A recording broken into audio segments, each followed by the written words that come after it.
Bom dia, nono ano, bom dia, meninos, meninas. Semana 3 do PET 3, vamos lá?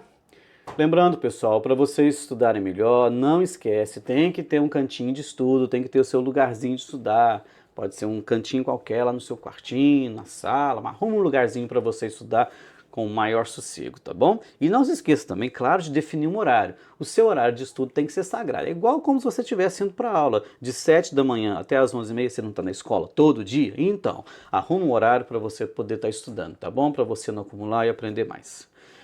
O PET dessa semana está bem mais simples do que o da semana passada. Então vamos lá. Vou dar algumas dicas de resposta, algumas dicas de correção já de imediato, para vocês poderem fazer com mais tranquilidade. Bom, primeira questão está falando aí sobre o contexto. O que é contexto? É aquilo que está acontecendo ao redor, ao mesmo tempo, enquanto surgia, por exemplo, os chamados regimes totalitários. O que é um regime totalitário?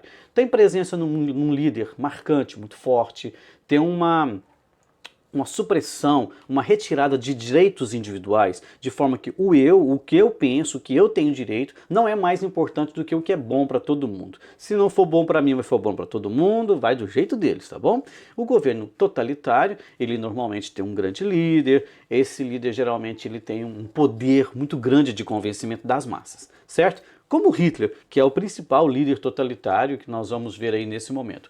E interessante que nesse momento nós vamos falar dos líderes totalitários de direita. O que é de direita? Ligados ao capitalismo, ligado ao mercado internacional, tá? Vamos lá então. Que contexto é esse? Acabou a Primeira Guerra Mundial. Semana passada nós falamos da crise de 29, que foi uma das mais complicadas, das mais difíceis, e aí começou a ameaçar um pouco a elite dominante. Quando acaba a Primeira Guerra Mundial, a Alemanha estava arrasada. A Alemanha ficou completamente destruída. Então os trabalhadores, o povão, eles estavam numa situação um pouco mais complexa, um pouco mais difícil, que uma revolução seria um caminho muito fácil. E lembrando que nesse contexto, ou seja, nesse momento, a Rússia tinha acabado de fazer a sua revolução socialista, né? Alguns falam comunista e tal.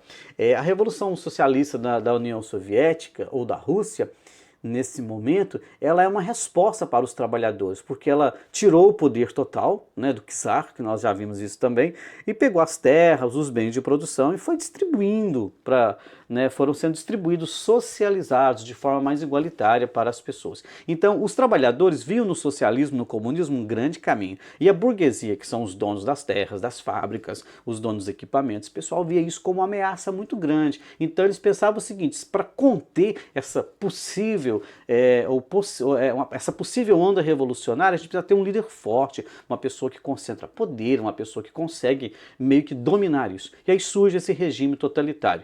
Nesse artigo aí que eu coloquei ele no final para vocês, nos textos, para vocês visualizar o texto completo, tem várias opiniões sobre essa questão, tá? Não deixa de ler o artigo não, tá? É importante. Bom, e aí vem as perguntas, que eu já dei algumas dicas, quase que respostas de algumas, né? Em que contexto surgem esses movimentos? Vocês vão pegar essas ideias, Primeira Guerra, Revolução Socialista, crise de 29, vocês vão pegar essas ideias e elaborar uma resposta melhor, tá bom?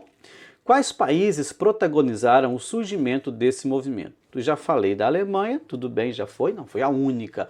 A Alemanha, onde esse regime totalitário se mostrou de forma mais cruel, né, no nazismo, que matava pessoas, que eliminava povos, né, que praticou um genocídio contra o povo judeu. O que é genocídio? É a morte em massa de uma linhagem, né, a morte em massa de um grupo de pessoas. No caso, estima-se 6 milhões de mortos nos campos de concentração só de judeus. Nós vamos estudar isso mais posteriormente quando formos falar diretamente da Segunda Guerra, certo? E quais são os principais líderes desse movimento? Um tá na cara, já falei para vocês. O outro vocês vão pesquisar, tá bom? Ou os outros, ou pelo menos mais um, ok? Muito bem, questão 2. As imagens abaixo trazem características do movimento implantado por Hitler na Alemanha. Aí, tá vendo? A gente vai lendo as perguntas e já vai catando as respostas das que ficaram para trás. Fácil demais. Então a imagem, ela tem todo um simbolismo. Tem aí o site onde a imagem foi retirada. Se você quiser visitar esse site, para você ver a imagem de uma forma mais ampla, de uma forma com a resolução melhor e também com algumas explicações, você vai compreender um pouco, certo?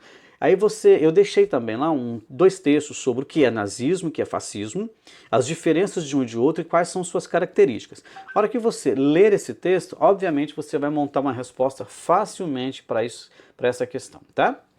Essa imagem 2 é uma imagem de uma marcha nazista que aconteceu na Áustria.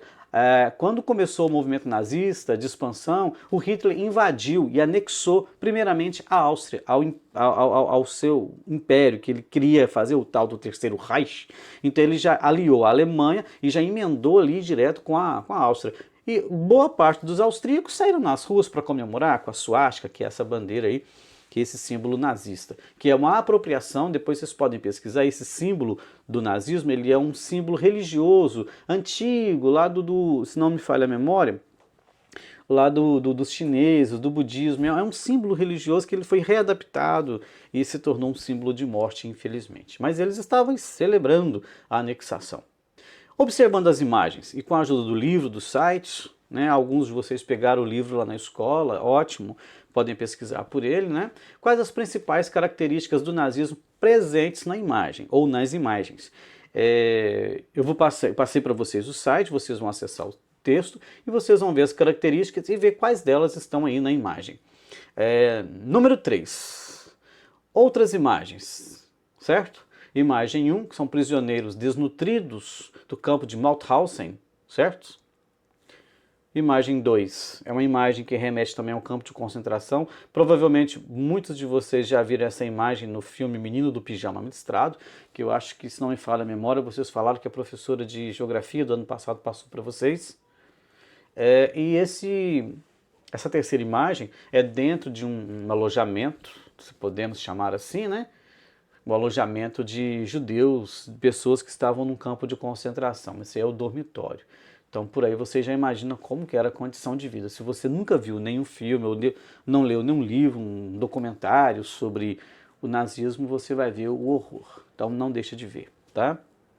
Bom, responder as questões a partir das imagens, não tem muito segredo também não. As imagens mostram prisioneiros em campos de concentração na Alemanha nazista. A partir das imagens, identifique o que eram esses campos e quais eram os seus objetivos.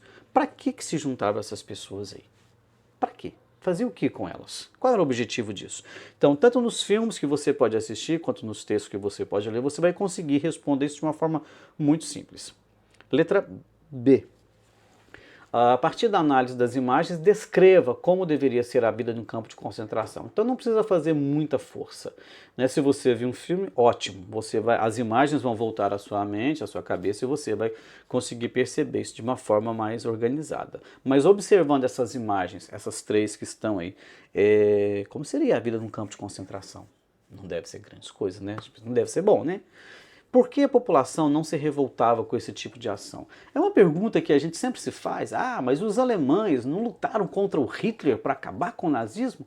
Galera, o Hitler foi eleito, a população apoiava o Hitler. Por que as pessoas apoiavam esse tipo de situação? Tem nos textos para você dar uma olhada, tá? Bom, é simples e é só isso nessa semana, tá? Eu deixei para vocês aí a reportagem O Globo Notícias Vestibular, que é onde está aquele arquivo. Aliás, aquele artigo lá no início do PET que completo para vocês lerem. O que é fascismo e nazismo? Entenda de uma vez, tá? A diferença aí no site e os conceitos e características. E o que eram os campos de concentração? Coloquei naquele site do Toda Matéria, que é um site simples, as coisas vêm de forma muito resumida. Bom, vídeos. Eu queria que vocês vissem esse filme, chama A Onda, mas vai no link do YouTube, que ele está lá de graça, disponível para ser visto, porque quando você coloca só filme A Onda, costuma vir outros tipos de filme, de mar, de onda, de naufrágio, que não tem nada a ver com esse filme. Esse filme fala de uma experiência de um professor dentro de uma sala de aula falando sobre a questão do nazismo. É muito interessante, tá? Nazismo e fascismo desenhado, um vídeo bem simples, fácil. O famoso filme do Menino do Pijama Listrado, se você realmente não viu, veja, porque ele vai falar dos campos de concentração, os meninos quando estão estudando, os professores vão falando muito das características e é bem interessante. Hitler e o nazismo, o que esse cara pensava? Um filme raro do campo de concentração foi uma reportagem da TV Record, pequenininha, 2 minutos me parece, e um relato de um sobrevivente, que é um brasileiro. Se vocês tiverem tempo de ver tudo, Ótimo. E no final eu coloquei esse vídeo aí que eu também gostaria que vocês vissem, que é uma reflexão, mostra um pouco do fascismo atual, principalmente aqui no Brasil, tá? Pessoal, cantinho de estudo, horário de estudo, não deixe acumular. Bons estudos para vocês e até semana que vem.